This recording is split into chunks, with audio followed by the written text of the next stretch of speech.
vamos dar continuidade aqui.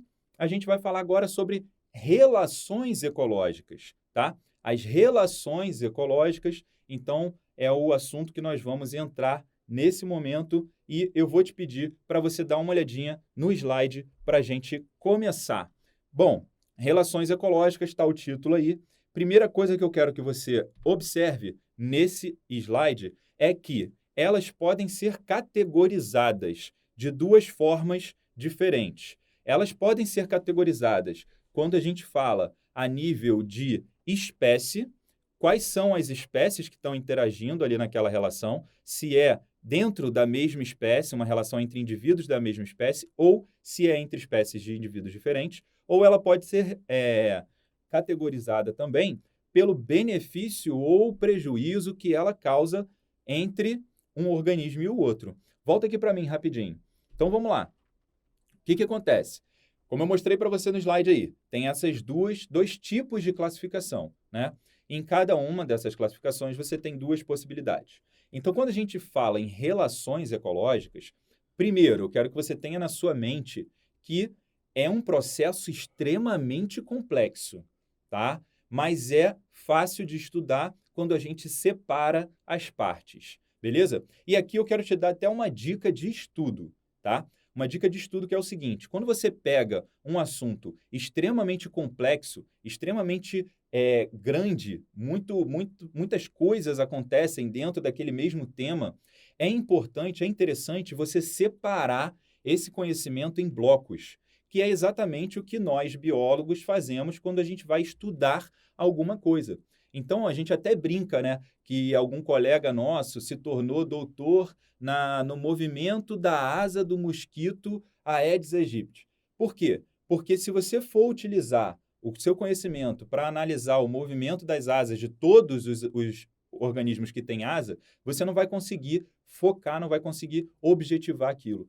Quando você pega e separa o conhecimento em partes menores, primeiro, você cria uma facilidade de entendimento das partes. Eu falei isso lá na nossa primeira aula de ecologia, né, nos conceitos básicos de ecologia. A gente separa as partes para depois entender o todo, beleza? E como eu te disse, eu vou te dar essa dica: separe os seus conteúdos de matérias muito complexas em partes pequenas para que você possa criar uma sensação de início e término sobre aquele assunto, sobre aquele fragmento da matéria, beleza? Isso cria uma sensação de bem-estar no seu cérebro, se libera hormônios de bem-estar no seu cérebro e você fica satisfeito porque você atingiu aquela meta. Então, se você fala, por exemplo, em ecologia, vamos voltar aqui para a nossa aula. Se você fala, por exemplo, em ecologia, não é à toa que nós estamos separando os tópicos dentro da ecologia e trabalhando um a um. Por quê? Porque se você colocar como meta do seu estudo de biologia para o dia de hoje entender a sucessão ecológica e as relações ecológicas, beleza, mesmo que você tenha tempo para continuar estudando, você já atingiu a meta, você já atingiu o seu objetivo. Isso vai te dar um bem-estar, vai te dar uma sensação de prazer e você vai continuar estudando com mais afinco e vai chegar lá na sua aprovação. Beleza? Então, volta para o slide aí que eu quero continuar te explicando essas partes das quais eu estou falando. Então, vamos lá. Intraespecíficas são as relações que vão ocorrer entre indivíduos da mesma espécie. E por que isso é importante a gente saber?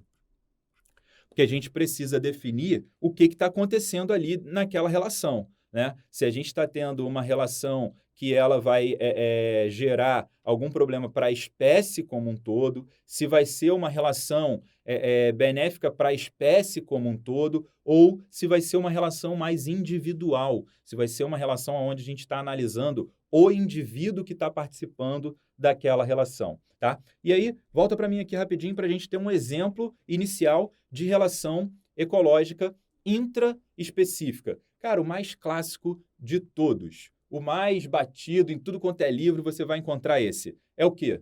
Relação de disputa entre machos por uma fêmea ou por um território, tá? Então, se você tem ali uma relação entre um indivíduo da mesma espécie com o outro indivíduo por um território ou por uma fêmea, você vai ter ali o que a gente chama de competição, mas deixa que a gente vai falar sobre competição lá na frente. A gente vai ter ali uma relação entre dois indivíduos da mesma espécie, beleza? E isso é chamado de intraespecífica, ok? Vamos lá para o slide e agora a gente vai falar um pouquinho sobre as relações interespecíficas. Então, obviamente, inter, né, é um prefixo que fala que é entre coisas diferentes. Quando a gente pensa nessa diferença de uma para outra, sempre associa com internacional, relações internacionais. Opa, então é relação entre nações diferentes. Então, quando a gente fala em interespecífica, a gente está falando em relação de espécies diferentes. Beleza? Show de bola. Só que aí eu falei para você, ó, que isso aqui é uma primeira classificação. Show? Então a gente está falando aí a respeito da separação dos conceitos, né, das relações ecológicas relacionados à espécie. Mas a gente também pode falar dessa classificação que está embaixo, que diz respeito ao quanto de benefício ou prejuízo ou nada disso, né, neutro, entre as partes dessa relação. Beleza? Dá uma olhadinha para mim aqui. Para a gente continuar. Então, se liga. Quando a gente fala que as relações ecológicas podem ser harmônicas ou desarmônicas, o próprio nome já dá uma dica aí, né? Já diz o que é. Harmônica, harmonia, tá todo mundo de boa, é uma relação que ninguém se prejudica. Tá todo mundo tirando vantagem daquela história ali. Beleza? Quando a gente fala em relação desarmônica, a gente está falando de uma relação aonde pelo menos um organismo sai prejudicado. Ih, rapaz, peraí. Vamos lá. Não precisa ser todos os organismos prejudicados. Um organismo apenas sendo prejudicado, mesmo que o outro organismo seja beneficiado, essa é uma relação desarmônica, porque ela não está em harmonia. Olha que coisa linda. Biologia é linda demais. Então, a harmonia entre os dois indivíduos só vai acontecer quando os dois se beneficiarem da relação, beleza? Nas relações desarmônicas, a gente pode até lembrar daquele discurso da nossa ex-presidente Dilma, né? De que não importa quem ganhar ou quem perder, no final, mesmo quem ganhar ou quem perder, vai sair todo mundo perdendo. É mais ou menos isso, tá bom? Desarmônica, então, não importa se um está sendo beneficiado ou não está recebendo nada, nem benefício, nem prejuízo. Se uma das partes tiver prejuízo, acabou. É uma relação desarmônica, ok? Então, volta para o slide aí para a gente colocar isso de uma forma escrita aqui, didática. Então, nas harmônicas, ninguém se prejudica.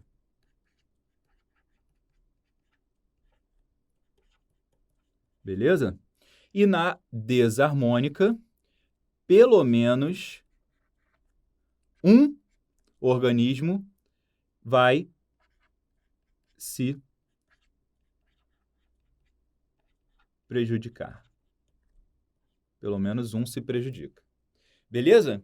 E aí, ao longo dessa nossa aula sobre relações ecológicas, eu vou preenchendo, né, como que essas relações são. Se elas são harmônicas ou desarmônicas, só que a gente vai usar uma simbologia para isso. Então, dá uma olhada no seguinte. Quando eu colocar que a relação tem um maisinho, isso significa que para algum indivíduo ocorreu um benefício. Beleza? Quando eu colocar que teve um sinalzinho de menos, significa que para algum ser vivo ali, para algum organismo, houve um prejuízo. Beleza?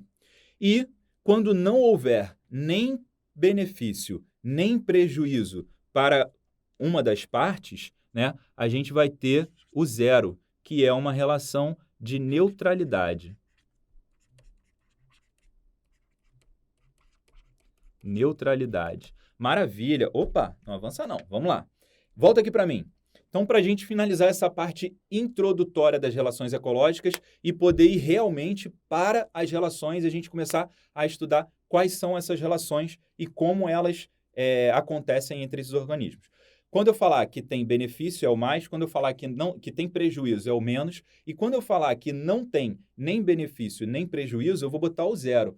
Aí a gente tem várias combinações dentro dessas possibilidades, né? Então a gente pode ter mais, menos, prejuízo, benefício para um e prejuízo para outro. A gente pode ter mais zero, então a gente pode ter benefício para um e não ter nenhum tipo de alteração para o outro, nem benefício nem prejuízo, mas se ele está ali naquela relação, ele tem que ser considerado. A gente pode ter menos zero, ou seja, tem prejuízo para uma parte e não tem nada para outra. A gente pode ter mais, a gente pode ter menos, e assim por diante. Óbvio, 0, 0 a gente não vai ter, porque senão não é uma relação. Se nenhuma das duas partes recebe absolutamente nada, não é uma relação. Beleza? Então, as relações ecológicas, vamos começar agora. Olha para o slide aí e a gente vai para a primeira. Cara, essa primeira relação ecológica que a gente vai falar é a colônia. E a colônia, ela é uma relação ecológica muito maneira, assim como todas, né? Mas eu acho muito interessante. Por quê? Primeira coisa, a gente tem que ver aqui, ó, que está escrito, opa, seres da mesma espécie. Ah, então se são da mesma espécie, a gente já pode botar aqui em cima, que ela é uma relação intra. Lembra do conceito? Intraespecífica. Show de bola. Beleza. Mas aí a gente está falando de uma relação intraespecífica, seres da mesma espécie, unidos fisicamente. Caraca, unidos fisicamente. Pô, e aí entra uma outra parada. Volta para mim aqui rapidinho. Vocês vão ver, galera, que dentro das relações ecológicas existe de tudo. Existe gente que está... Gente não, desculpa. Existe organismo que está unido fisicamente, então não pode separar. Se separar já era, morre, tá? Existe relação que não está unido fisicamente, mas se separar também morre. Existe relação que não está unido fisicamente, não tem problema se separar, os dois continuam vivendo. Então, existe uma infinidade de relações ecológicas. A gente está falando da colônia, especificamente. Toma cuidado, porque o termo colônia ele pode ser utilizado de forma errada em alguns lugares, tá? Mas na próxima relação eu vou retomar isso para você. Olha para o slide aí, então. Vamos lá. Então, aqui, ó, a gente tem 3 exemplos de colônia. Beleza? Aonde a gente tem, nesse primeiro aqui, ó, a caravela portuguesa.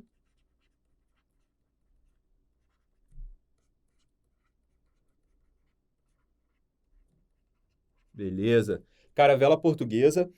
O que acontece com a caravela portuguesa? Você pode conhecer a caravela portuguesa como água-viva, mas ela não é exatamente uma água-viva. Ela é uma colônia, ou seja, ela é composta por seres da mesma espécie unidos fisicamente e que tem uma coisa que a gente chama aqui, ó, de divisão de trabalho. Ah, então peraí. Como é que acontece essa divisão de trabalho, por exemplo, na caravela portuguesa?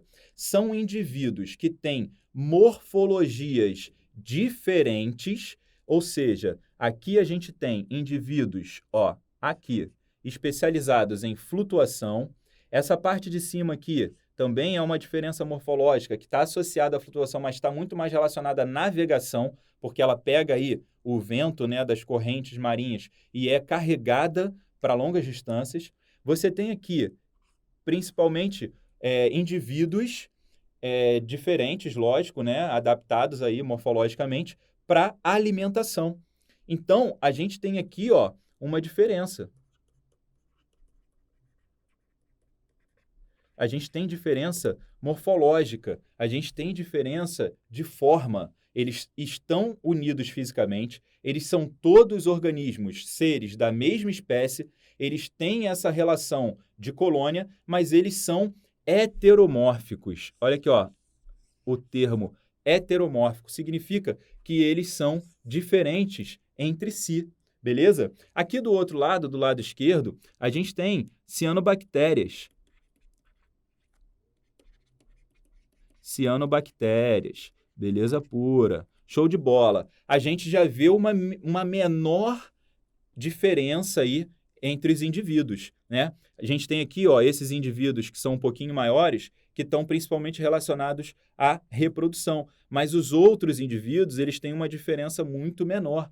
Então, continua sendo heteromórfica, continua tendo indivíduos diferentes da mesma espécie, vivendo unidos fisicamente nessa relação de colônia, mas já é bem menos diferente. E aqui a gente tem no meio um coral, né? O coral aí é o coral cérebro. Então você tem aqui organismos, né, da mesma espécie, indivíduos da mesma espécie, dentro dessa estrutura calcária, eles secretam, né, essa estrutura calcária para se proteger e tal.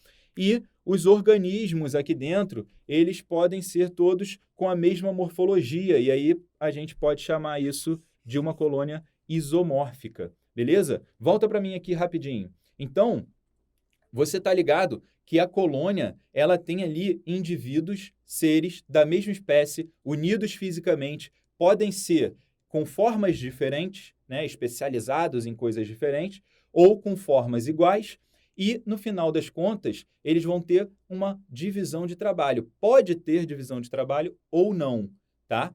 Mas o que importa, volta lá para o slide, é você entender que essa relação é uma relação mais. Ou seja, ela é positiva para todo mundo. Ela é positiva para o carinha que está aqui. Desculpa. Ela é positiva para o carinha que está aqui, ajudando na alimentação, porque ele vai ser carregado pelo carinha que está aqui ajudando na navegação, por exemplo, tá? Eita, passou. E é benéfico para todo mundo. Então, ajuda na alimentação, ajuda na flutuação, ajuda na navegação, ou seja, todos os indivíduos envolvidos na relação de colônia são beneficiados. Beleza? Então, essa é a colônia. Vamos passar para a próxima, que é aquela que eu falei, que pode ocorrer a confusão, que é a sociedade. Opa, a sociedade, ela já tem aí um detalhe que é extremamente importante e que faz toda a diferença, que é o seguinte, são seres da mesma espécie, beleza, show de bola. Tem divisão de trabalho, beleza, show de bola. Tem diferenças morfológicas, maravilha, beleza. Mas o que diferencia realmente a colônia da sociedade é que, na sociedade, os organismos são necessariamente independentes fisicamente. Volta para mim aqui agora. Por que eu falei que rola essa confusão? Porque algumas vezes a gente pode ler em algum lugar ou ouvir alguém falando, porque a colônia de formiga, a colônia de abelha está lá na minha casa. Não é colônia, ok? Colônia, o fator principal ali para diferenciar colônia de sociedade é que colônia, os organismos têm que estar presos fisicamente. Eles são dependentes fisicamente, eles estão unidos, ok? Se você separar, o organismo não consegue sobreviver da mesma maneira. Na sociedade, aí está a diferença. Na sociedade, eles são independentes fisicamente. Continuam sendo da mesma espécie, só que são independentes. Então, você consegue identificar o indivíduo separado. Você consegue tirar o indivíduo daquela sociedade, beleza? Então, volta para o slide lá, que você vai ver agora qual é o tipo de relação aqui, então. Se ela é entre seres da mesma espécie, ela é uma relação intraespecífica.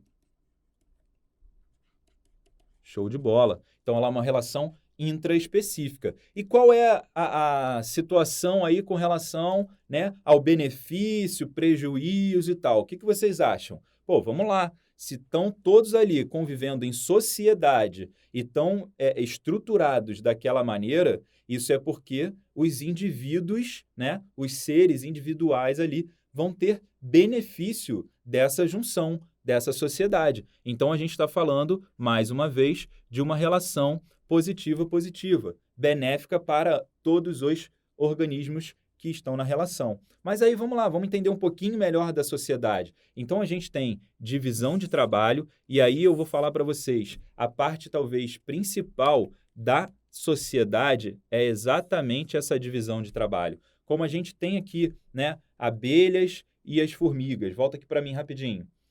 Aqui, quando a gente fala em abelhas e formigas, por exemplo, a gente tem uma divisão de trabalho tão específica, tão determinada, que alguns organismos, alguns seres dessa sociedade, eles só vão desempenhar aquele trabalho, aquela função ao longo da vida inteira, beleza? E a gente sabe, né, nas sociedades de insetos, que existe aí a questão, por exemplo, reprodutiva, só a rainha se reproduz, as operárias é que fazem o trabalho, vamos dizer assim, do dia a dia, mas não podem se reproduzir enquanto tem uma rainha reprodutora ali, né? O macho, nas abelhas, por exemplo, ele não vive em conjunto ali daquela sociedade, ele só tem mesmo a função de reprodução, então ele não é operário, ele não trabalha também como as operárias. Então, essa divisão de trabalho, ela é bem marcada, ela é bem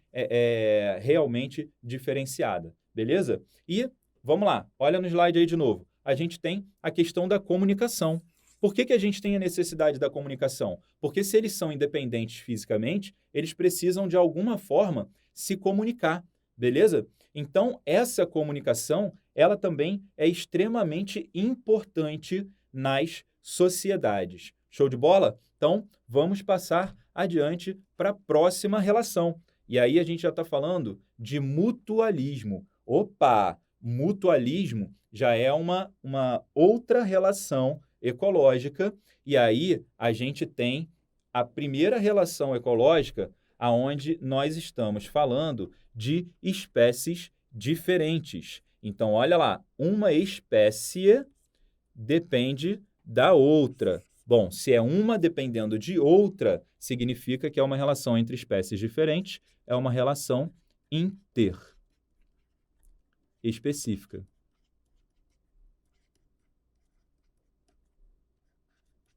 Beleza?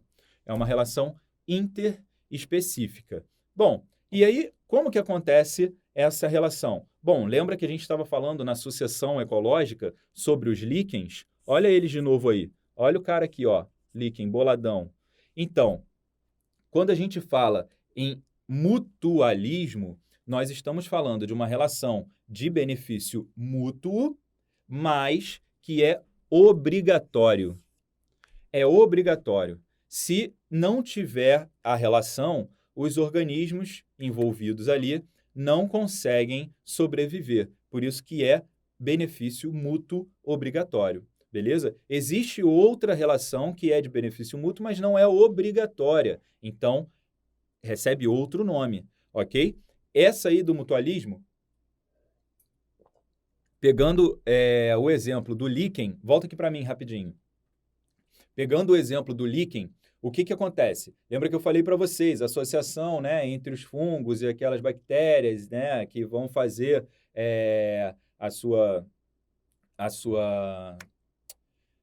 seu metabolismo em conjunto, né?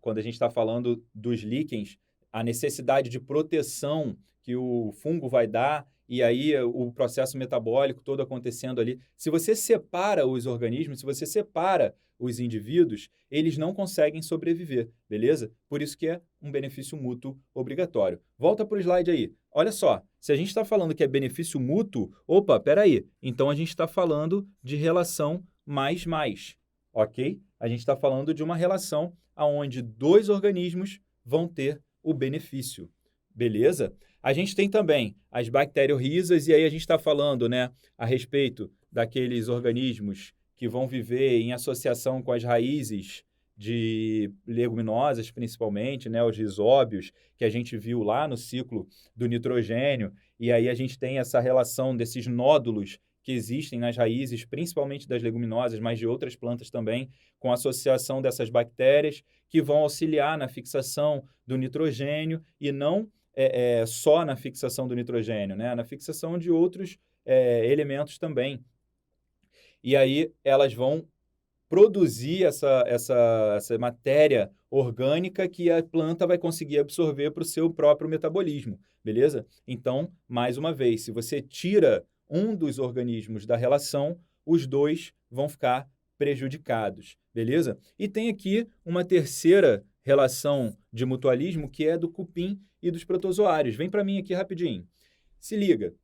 Essa relação de mutualismo dos cupins com os protozoários acontece internamente, né? O cupim ele tem protozoários dentro do seu trato digestório que vão ajudar esse cupim a conseguir digerir a celulose, porque o cupim em si ele não tem substâncias necessárias para a digestão da celulose. Então ele não consegue por si só digerir a celulose e não vai conseguir se alimentar da madeira. Mas ele tem associado a ele lá no trato digestório alguns protozoários que conseguem fazer essa digestão da celulose e vão fornecer, né, os elementos metabolizados ali da celulose para o cupim absorver pelo seu trato digestório. E o que o protozoário ganha com isso? Ele ganha principalmente a questão da proteção, não só com relação a predadores, etc., mas principalmente com relação ao ressecamento. Novamente, é um abrigo, né, que tem ali disponibilidade de água, né, de umidade suficiente para ele viver super bem. E ele ainda recebe alimento ali de boa.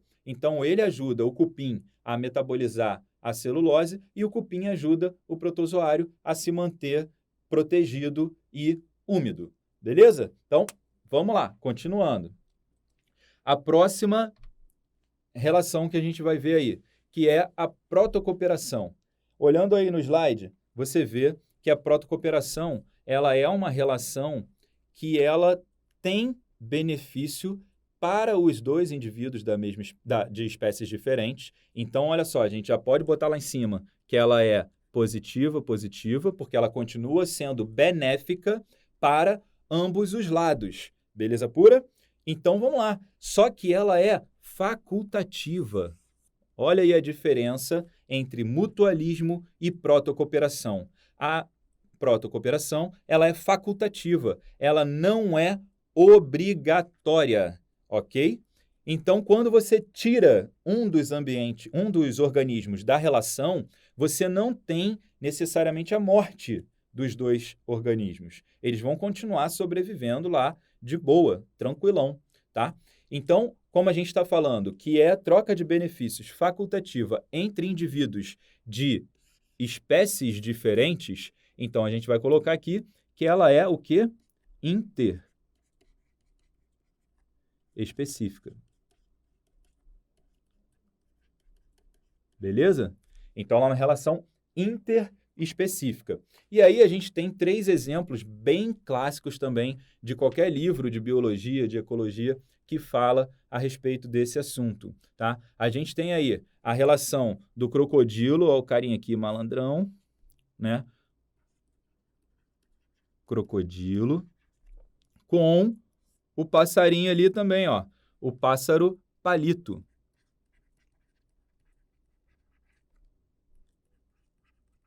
Pássaro palito. Bom, essa relação entre crocodilo e pássaro palito, por que ela é uma protocooperação? Por quê? Primeiro, o crocodilo não vai morrer se você tirar o pássaro palito do ambiente dele. E o pássaro palito também não vai morrer porque o crocodilo foi embora. Beleza? A questão toda aí é que os dois se beneficiam dessa relação porque o pássaro palito, ele vai ali na boca do crocodilo e fica pegando alimento entre os dentes do crocodilo, restos de comida que estão ali entre os dentes do crocodilo, e o crocodilo, por sua vez, por que ele não fecha o bocão ali, come esse pássaro palito e sai para a festa? Pô, porque para ele é interessante, porque esse pássaro está tirando restos alimentares que poderiam causar problemas de saúde para o crocodilo. Então, é o dentista do crocodilo, vamos dizer assim. Ele vai lá e fica tirando esses restos de alimento, o crocodilo se beneficia, porque mantém a sua arcada dentária super saudável, né? Quase uma propaganda de pasta de dente, e o pássaro palito se beneficia, porque ali ele vai encontrar alimento de uma forma muito mais fácil. Ele não vai ter que ficar competindo com outros pássaros que não fizeram essa associação ao longo da evolução. Porque o crocodilo também, ele dá uma assustada, né? Não é qualquer pássaro que entendeu que o crocodilo vai abrir a boquinha ali e deixar palitar os dentes dele, beleza? Então, é uma relação de protocooperação, facultativa, beneficiando os dois. Aí, dois exemplos que a gente tem aqui, né? Esse aqui, ó, do paguro, que é um caranguejo que se aproveita da concha, né, de um outro animal que já não está mais ali, e ele se aproveita dessa concha e usa como uma casinha, né, como um abrigo, e as anêmonas, que estão em cima exatamente dessa concha. Então, essa relação aqui entre o paguro e a anêmona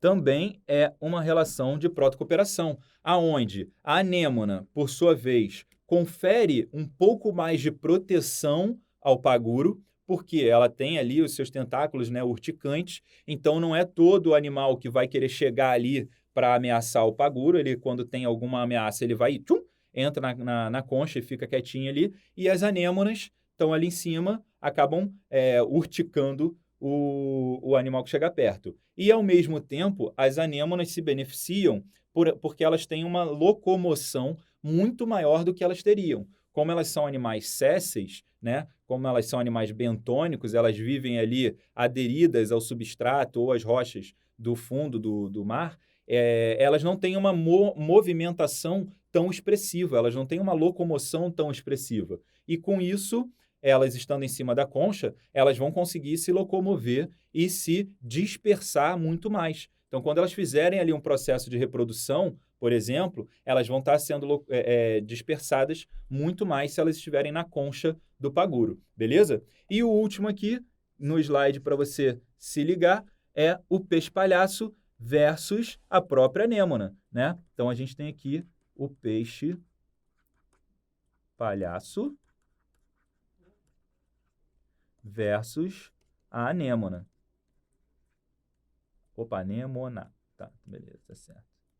Então vamos lá. Aí é aquela clássica relação que aparece no Procurando Nemo, né? Que é a casinha do peixe-palhaço, é a própria anêmona. Então ele fica ali entre os tentáculos da anêmona, ele tem uma adaptação no organismo dele, que ele já não tem tanto problema com essas substâncias urticantes dos tentáculos da anêmona, então ele não fica sendo machucado o tempo todo e, ao mesmo tempo, ele fica muito mais protegido, porque a hora que um predador se aproxima para querer chegar nele ali, para querer pegar ele, ele entra nos tentáculos da anêmona, ali entre os tentáculos da anêmona, e se protege, porque aí o predador vai ter que passar por aquela situação, né, aquelas substâncias urticantes muito prejudiciais para ele, dependendo até do tamanho que seja esse predador, ele pode até morrer se ele ficar preso ali nos tentáculos da anêmona.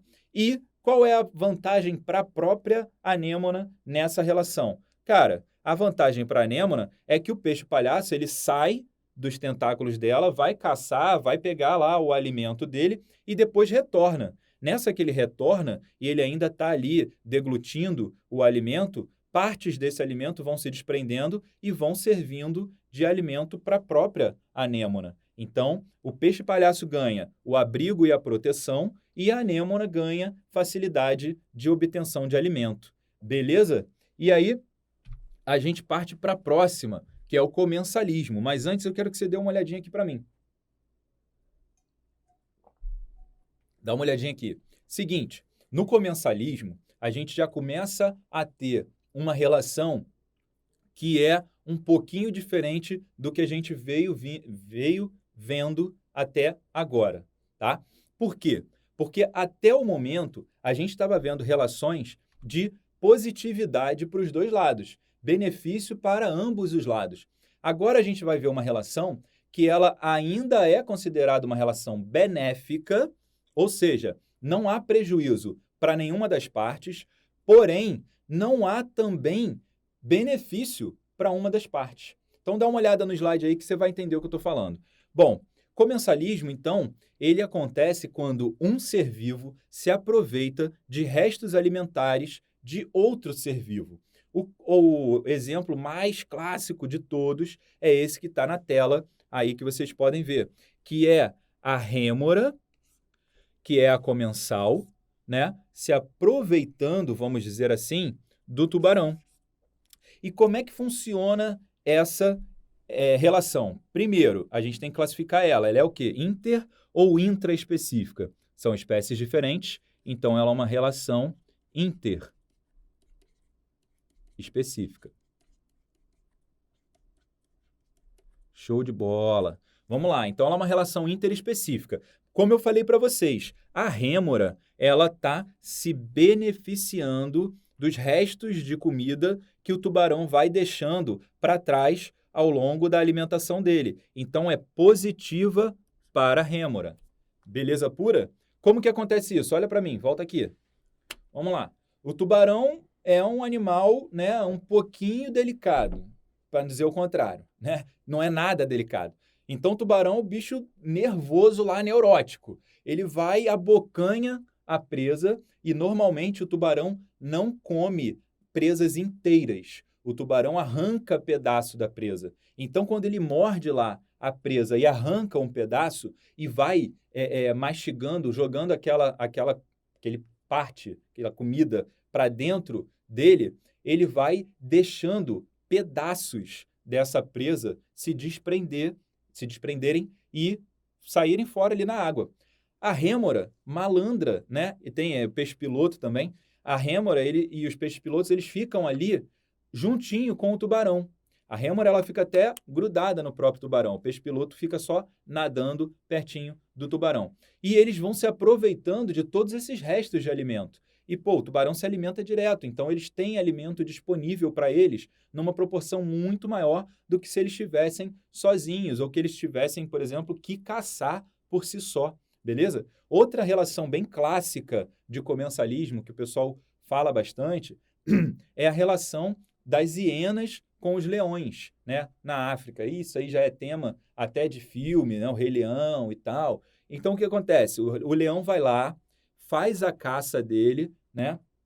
As leoas, no caso, vamos dar o devido respeito aqui, vamos dar o devido crédito. As leoas vão lá, caçam a presa, comem, né? Toda a estrutura familiar ali dos leões se alimenta e depois eles vão embora e largam a carcaça ali. Eles não ficam carregando a carcaça para comer depois. Depois eles caçam outro. Então fica aquela carcaça lá. As hienas, elas ficam acompanhando o movimento dos leões para buscar sempre esses restos alimentares. Então, o comensalismo acontece da hiena para o leão. Então, a hiena se aproveita de restos alimentares do leão. Sempre que você vir, né, comensalismo, está se tratando em relação de alimentação. Beleza? Então, olha o slide aí para a gente finalizar. Como eu falei, então o comensalismo ele é positivo para a rêmora ou para os peixes-pilotos, mas ele é positivo para o tubarão? O tubarão está ganhando alguma coisa com isso? Não, não ganha nada. A rêmora, o peixe-piloto não vai ajudar o tubarão em nada. Não vai ajudar contra predador, não vai contra... Mesmo porque, né, predador de tubarão é meio difícil, só se for tubarão. E aí, ela então é uma relação de neutralidade para o tubarão. Ela é uma relação zero para o tubarão. Então, o comensalismo, ele começa a ser uma relação onde a gente vê que tem neutralidade para uma das partes, tá? No exemplo do leão e da hiena, a mesma coisa. Para a hiena, ela é positiva, mas para o leão, ela é zero. Ela não faz diferença na vida do leãozinho. Beleza pura? Vamos lá, passando para a próxima, a gente vai falar agora de inquilinismo. Cara, essa aí é muito maneira. Olha para mim aqui rapidinho, para a gente falar sobre essa relação. Como é que acontece a relação de inquilinismo? Traz para o ser humano que fica sempre mais fácil de associar. Sempre mais fácil de associar. Porque é a nossa vida, nosso dia a dia. Beleza? Quando você vai alugar um apartamento, você se torna o quê? Você se torna inquilino do apartamento. Se você nunca alugou um apartamento, provavelmente você conhece alguém que já alugou e sabe que tem essa nomenclatura. Então, inquilinismo é uma relação onde um ser vivo habita ou utiliza o outro como casa, como habitação, tá? Lógico que quando a gente está falando em relação ecológica, como a gente está falando ali de uma relação entre dois seres vivos, dois organismos vivos, né? A gente não tem como falar exatamente do aluguel de um apartamento, porque o apartamento é um bem imóvel, não tem vida, tá? Mas quando a gente fala em seres vivos, é a mesma coisa devido às proporções. Então dá uma olhadinha na tela aí, que você vai entender agora essa associação que eu fiz, tá? Então vamos lá. O inquilinismo, primeiro, ele é uma relação entre espécies diferentes, tá? Então uma espécie, né, no interior de outra espécie. Então é interespecífica. Galera, volta para mim aqui rapidinho, só para você se ligar numa parada, só para você entender uma coisa. O que acontece? Por que a gente, quando dá aula sobre essas relações ecológicas, a gente sempre fica batendo nessa tecla, se ela é interespecífica ou intraespecífica, se ela é benéfica, se ela não é benéfica, porque isso é a classificação básica das relações ecológicas, beleza. Então, mesmo que você não saiba especificamente o nome da relação, não é normalmente isso que é cobrado nos concursos. O que é cobrado normalmente é que você entenda aquela relação, beleza? Então, mesmo que você não lembre, se o cara botar lá, existe uma relação de inquilinismo entre o peixe tal com o pepino do mar. Pô, você vai falar assim, caraca, eu não lembro exatamente o que é o inquilinismo. Tá, beleza. Mas você tem que ter, pelo menos, os conceitos envolvidos nisso. Se existe essa relação e ele te diz no texto que o organismo se abriga dentro do corpo do outro sem prejudicá-lo. Bom, se ele só te diz o texto, não te diz o nome da relação, você também já consegue entender qual é o mecanismo dela. Então, você primeiro define se ela é entre espécies diferentes ou entre organismos da mesma espécie, e depois você vê se ela é benéfica ou prejudicial para as partes ou neutralidade, beleza? Então, por isso que todas as relações a gente coloca ali a informação se ela é interespecífica ou intraespecífica, para você poder ir classificando essas relações, tá? Vamos lá, volta para o slide aí que a gente vai dar continuidade. Então, como eu estou falando, é uma espécie inquilina, vive no interior de uma outra espécie hospedeira, tá? Então, é um inquilino e o outro é o hospedeiro. Só que aqui tem esse detalhe, sem prejudicá-la. Bom, se está falando que não a prejudica, mas também não está falando que tem nenhum benefício, a gente já pode dizer que aqui tem um zero. É uma relação de neutralidade. E aí, como é a primeira espécie, né, é inquilina, ela vive no interior de uma outra espécie, ela tem que ter algum benefício com isso. Para que ela viveria no interior de uma outra espécie? Coisa esquisita, né? É lógico, ela tem um benefício. Qual é o benefício dela? Então, já vamos botar aqui que é mais. E qual é o benefício dela? Principalmente a questão da proteção, tá? Então, isso aqui, amarelo, grandão, que você está vendo aqui na imagem, é um pepino do mar. Pepino do mar. Beleza? Esse pepino do mar, ele está sendo utilizado como abrigo, né, para esse peixe, que é um peixe-agulha, mas, né, a gente tem o nome delezinho aqui, que é Fierasfer. Então, o Fierasfer...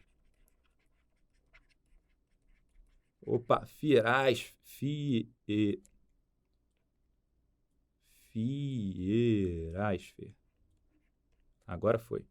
O Fierasfer, ele é um peixe-agulha, né? Aquele peixe fininho que nada assim livremente, lindo, saltitante. Mas quando ele se sente ameaçado por alguma coisa, ele vai e entra no pepino do mar. E aí ele consegue um abrigo, porque o volume do corpo do pepino do mar é muito maior. Então, o predador que iria comê-lo, na hora, se intimida, beleza? E aí ele faz aquela relação de inquilinismo. Ele vai, entra e mora, né, vamos dizer assim, no interior do pepino do mar, fazendo com que ele tenha o benefício próprio de não ser predado, mas ele não traz prejuízo nenhum para o pepino do mar e também não traz benefício nenhum para o pepino do mar. Então, fica no mais zero, beleza? E aí, vamos para a próxima, que é o epifitismo ou epizoísmo. Aí eu quero que você dê uma olhadinha para mim aqui, que a gente vai conversar um pouquinho sobre isso antes de você olhar o slide, tá?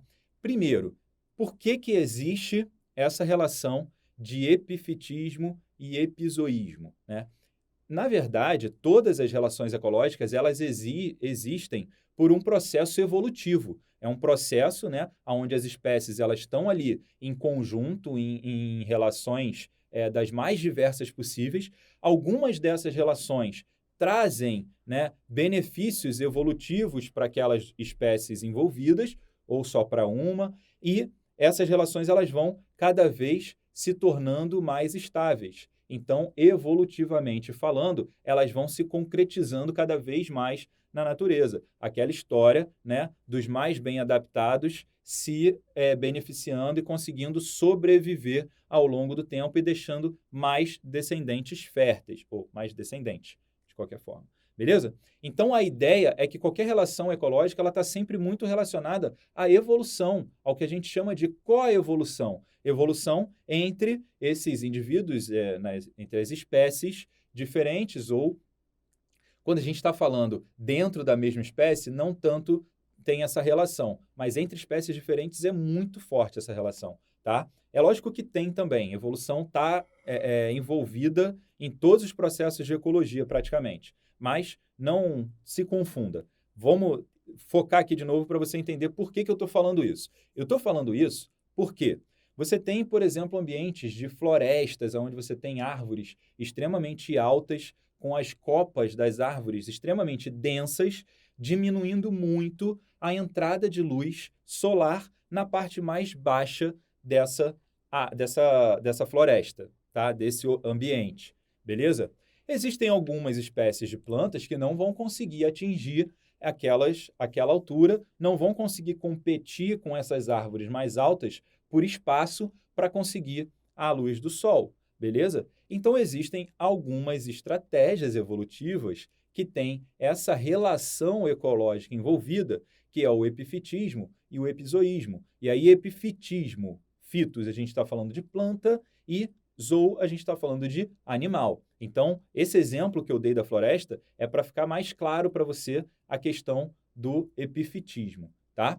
E aí, vamos lá, dá uma olhada para o slide aí, quando a gente está falando de epifitismo, tá? Principalmente aqui, ó, a gente está falando das bromélias, aqui, tá vendo? Ó, a quantidade de bromélia aqui. E como que se dá essa relação das bromélias fazendo epifitismo nessa outra árvore aqui, ó, que a gente está vendo o tronco aqui, né, o galho. Essa relação, epi, significa em cima, né? A epiderme, por exemplo, né, ela está acima da derme. Então, epi significa em cima. E fitos, né, planta. Então, o epifitismo é a planta que fica em cima de outra. E aí, aquilo que eu falei, elas fazem esse processo para poder chegar em regiões dessa mata, dessa floresta, onde a disponibilidade de luz solar seja maior, beleza? E aí, essa relação também é uma relação que não traz prejuízo para a árvore que está servindo de casa, vamos dizer assim, para aquela espécie inquilina, tá? Então, quando a gente fala que vive sobre a outra espécie, sem prejudicá-la, é o epifitismo. E os exemplos clássicos, né, como eu marquei aqui, as bromélias e aqui do outro lado também as orquídeas, né? E aí, óbvio, essas plantas, elas desenvolveram mecanismos também, né? Suas raízes são diferenciadas para fixação, para poder absorver e criar ali uma malha também para absorver um pouco mais de umidade, porque elas não estão diretamente no solo, então elas não estão em contato com o solo encharcado ou que tenha maior umidade. Então, existem algumas adaptações específicas para isso. Mas a ideia é você saber que o epifitismo, vamos lá, é uma relação intra ou interespecífica. São espécies diferentes. Então, interespecífica.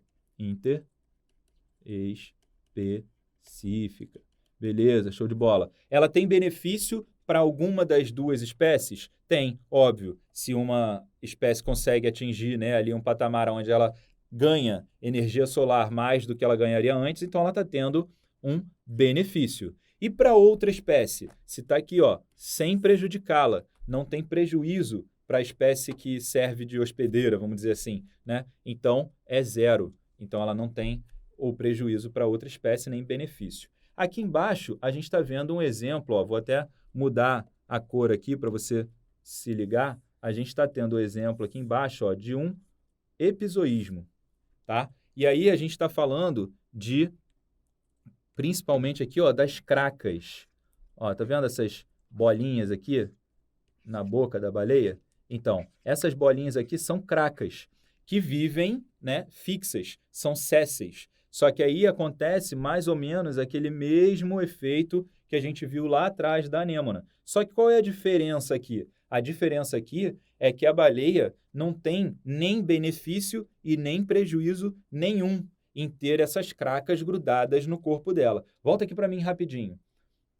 É lógico que existe uma situação, né, onde isso aí fuja do controle. Se essa baleia, por exemplo, tiver com alguma doença e ela tiver se degradando de alguma forma, criando feridas, ou sei lá, alguma coisa esteja acontecendo com ela, ou ela esteja se movimentando muito pouco, isso é um fator importante, né? Se ela estiver doente e estiver se movimentando muito pouco, a quantidade dessas cracas ela vai aumentar. E isso pode vir a trazer algum prejuízo para essa baleia, mas não é o normal da relação ecológica. A relação ecológica é de benefício para a craca, que ela vai se deslocar num ambiente muito mais amplo, né? Então ela vai colonizar outros ambientes onde ela não chegaria sozinha, ela vai ter ali a movimentação, a dispersão dela, né, dos seus indivíduos juvenis principalmente, e a baleia não tem prejuízo nenhum com isso. Então, por isso é que é um epizoísmo. E, mais uma vez, epi, né, que é sobre, é em cima,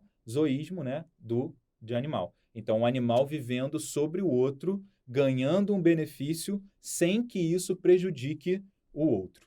Beleza? Então, vamos lá. Olha para o slide aí. Vamos continuar. Aí a gente vai falar sobre um que é a forésia ou foresia, né? Pode ser falado das duas formas. Em alguns lugares se encontra até com acento em forésia, tá? Ela é uma relação, mais uma vez, interespecífica, então é entre espécies diferentes, interespecífica, beleza? Show. Ela é interespecífica e ela está relacionada ao transporte, tá? Como é que funciona essa relação de forésia? Ela vai acontecer, aí a gente está tendo o exemplo, né, do carrapicho. Aqui, ó, os carrapichozinhos, ó. Então, aquilo ali é carrapicho. Não confunda com carrapato, hein? Pelo amor de Deus, não é carrapato, é carrapicho, tá? Por quê? O que que tem ali naquele carrapicho? O carrapicho é uma estrutura vegetal, né, que ele vai ter o que ali? Ele vai ter semente. Então, olha que maravilha. A semente que está ali no carrapicho, ela vai ser dispersada, mais uma vez, ela vai ser levada a uma distância muito maior do que ela conseguiria alcançar se ela não fosse levada. Então, está relacionado aqui, ó, a transporte. Beleza, Rafael. Então, está relacionado a transporte, o carrapicho vai ser levado, tem a semente ali dentro, vai dispersar a espécie. Show de bola. Então, isso é positivo para o carrapicho. Mas e para o hospedeiro que está ali, para aquela pessoa que está carregando, né, o carrapicho? Vai ter algum benefício? Não, não vai ter nenhum benefício. Vai ter algum malefício? Vai ter algum prejuízo? Não, também não vai ter nenhum prejuízo. Então é zero. Por mais que coce, né? Volta aqui para mim, rapidinho, dá uma olhada aqui. Quem já andou no meio do mato, né, capim, pasto, sabe que tem muito carrapicho. E você sabe que conforme você vai andando, aquele troço vai grudando em você, né, na sua perna, na sua calça, onde quer que seja, e pinica. Aquilo ali pinica, mas aquilo ali não te traz nenhum prejuízo real, tá? Só traz aquele incômodo, beleza, tu tirou, jogou fora, acabou, mas não te traz um prejuízo. Isso vai acontecer também com os outros animais, né? Quando você tem lá o gado ou outros animais, outros mamíferos caminhando, esses carrapichos vão grudar no pelo desses mamíferos. Em algum momento, pode ser que incomode também, que dê uma coçada. Aí esse animal, ele vai lá e se coça, né? Se tenta limpar ali, tenta tirar o carrapicho e acabou que ele levou esse carrapicho para algum outro local. A semente ali vai germinar e vai dar origem à nova planta numa dispersão muito maior, beleza? Então não tem prejuízo. Cuidado, às vezes o pessoal confunde essa questão da forésia achando que tem prejuízo, porque coça, porque machuca. Não, isso não é um prejuízo real para a vida do organismo, tá? Não traz esse tipo de relação para prejuízo. É neutra. Se não causa nenhum tipo de mal real para a vida do organismo, se cortou um pouquinho e tal, isso não é prejuízo, tá, galera? Então, vamos lá. Continuando aí, olha o slide a última vez, beleza? Então, uma relação positiva ainda, benéfica e neutra, tá bom? Passando adiante, agora a gente vai falar da competição. Cara, competição é uma parada muito maneira. Já vê logo por essa imagem. A gente já vê logo por essa imagem que o negócio já ficou mais agressivo, né? Já ficou mais rock and roll aí. Então, primeira coisa que você tem que pensar com relação à competição é o seguinte, não é à toa que a gente colocou aí para você no slide organismos o quê? Iguais, né, da mesma espécie, tá? Então, tanto de um lado quanto do outro, você está vendo organismos da mesma espécie. Então, peraí, então competição, ela pode ser intraespecífica. Opa, então vamos botar aqui. Ela pode ser intraespecífica. Beleza, ela pode ser intraespecífica, mas também existe a competição interespecífica entre espécies diferentes. Vem para mim aqui agora, vamos lá. Então se liga, o que acontece? A gente botou aqui o primeiro exemplo de competição, que são animais da mesma espécie lutando, brigando. Como eu falei lá atrás, no início da aula, né, que a gente falou sobre essa competição por algum alimento, ou por algum território, ou por alguma fêmea, ou por algum macho, depende da espécie e dos comportamentos que tem aquela espécie, né? Então, existem alguns exemplos de competição que vão ser intraespecíficos, que estão entre a mesma espécie, indivíduos da mesma espécie. Mas também existe os exemplos de competição interespecífica, entre espécies diferentes. Mas segura, fica tranquilo, fica calmo, que a gente vai falar de uma e da outra separadamente para você entender. Mas é competição do mesmo jeito. Beleza? Então volta para o slide aí para a gente dar continuidade. Vamos lá. Então, competição, ela é, nesse caso aqui, como são espécies. Eu vou botar aqui, mesma espécie.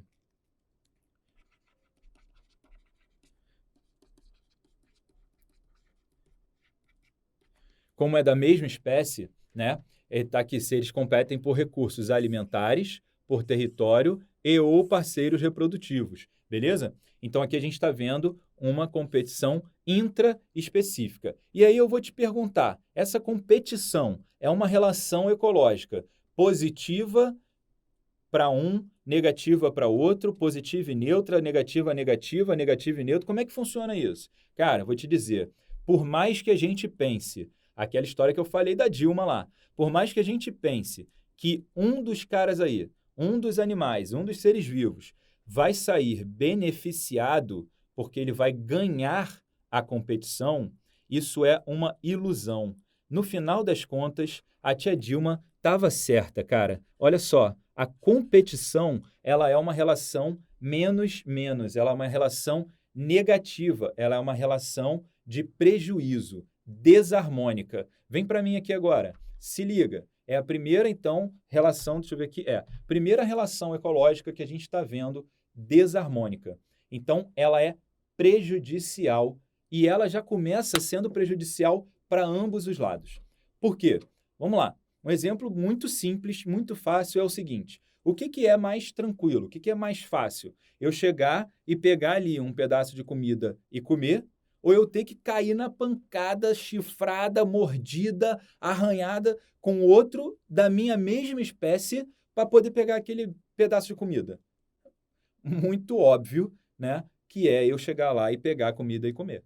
Então, independente de eu ganhar aquela competição, de eu ganhar aquela luta, aquela briga, ou o parceiro reprodutivo, ou o território, sempre que existe essa competição, esse embate, ela é negativa para ambos os lados. Por quê? Mais uma vez, independente de eu conseguir ganhar, eu vou ter gasto muita energia que eu poderia estar gastando em outra atividade que seria melhor para a minha vida do que aquela briga. Então, eu gastei muita energia para atingir um objetivo que eu poderia fazer sem gasto de energia. Ok? Então, isso a nível de sobrevivência, a nível da manutenção da vida desses animais, isso é, sim, prejudicial. Tanto para quem perde, tanto para quem ganha. Ok? Então, citando a nossa querida Dilma, vai lá dizer, né, que quem ganha e quem perde vai perder, porque no final das contas, mesmo quem ganha e quem perde sai perdendo. É mais ou menos isso, tá? Então volta para o slide aí para a gente continuar. Então olha lá, falei aí que é uma relação negativa para os dois lados, ela é intraespecífica, né? Então indivíduos da mesma espécie, por recursos alimentares, território ou parceiros reprodutivos. Beleza, isso aí todo mundo já está mais acostumado a ver. Discovery Channel, não sei o quê, aparece direto essas brigas que são bonitas, né?